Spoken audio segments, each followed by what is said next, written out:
सीता जब गर्भवती थी तब उन्होंने एक दिन राम से एक बार तपोवन घूमने की इच्छा व्यक्त की। किंतु राम ने वंश को कलंक से बचाने के लिए लक्ष्मण से कहा कि वे सीता को तपोवन में छोड़ आएं। लक्ष्मण ने तपोवन में पहुंचकर अत्यंत उद्विग्न मन से सीता से कहा, माते, मैं आपको अब यहाँ से वापस नहीं ले जा सकता, क्योंकि यही आज्ञा है।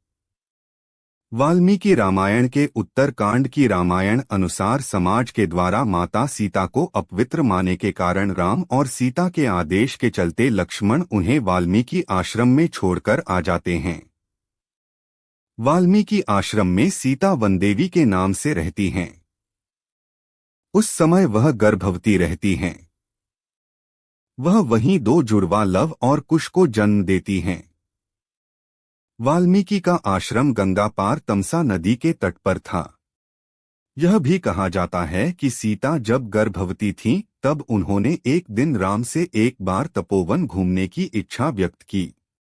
किंतु राम ने वंश को कलंक से बचाने के लिए लक्ष्मण से कहा कि वे सीता को तपोवन में छोड़ आएं।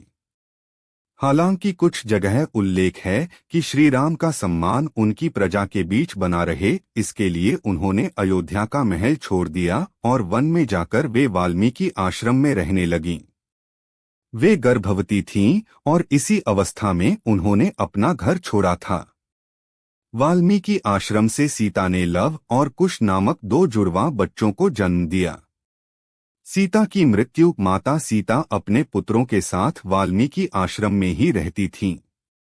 एक बार की बात है कि भगवान श्री राम ने अश्वमेध यज्ञ का आयोजन किया। उस यज्ञ में वाल्मीकि जी ने लव और कुश को रामायण सुनाने के लिए भेजा। राम ने दोनों कुमारों से यह चरित्र सुना। कहते हैं कि प्रतिदिन वे दोनों 20 सर्ग सुनाते थे। उत्तरकांड तक पहुंचने पर राम ने जाना कि वे दोनों राम के ही बालक हैं। तब राम ने सीता को कहलाया कि यदि वे निष्पाप हैं तो यहाँ सभा में आकर अपनी पवित्रता प्रकट करें। वाल्मीकि सीता को लेकर सभा में गए।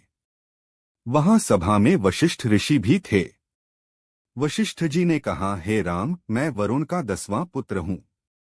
जीवन में मैंने कभी झूठ नहीं बोला। ये दोनों तुम्हारे पुत्र हैं। यदि मैंने झूठ बोला हो तो मेरी तपस्या का फल मुझे न मिले। मैंने दिव्यदृष्टि से उसकी पवित्रता देख ली है। सीता हाथ जोड़कर नीचे मुख करके बोली, हे धरती माँ, यदि मैं पवित्र हूँ तो धरती फट जाए और मैं उसमें समा जाऊं। जब सीता ने यह कहा तब नागों पर रखा एक सिंहासन पृथ्वी फाड़कर बाहर निकला। सिंहासन पर पृथ्वी देवी बैठी थीं। उन्होंने सीता को गोद में बैठा लिया। सीता के बैठते ही वह सिंहासन धरती में धंसने लगा और सीता माता धरती में समा गईं। हालांकि पद्म पुराण में इसका वर्णन अलग मिलता है।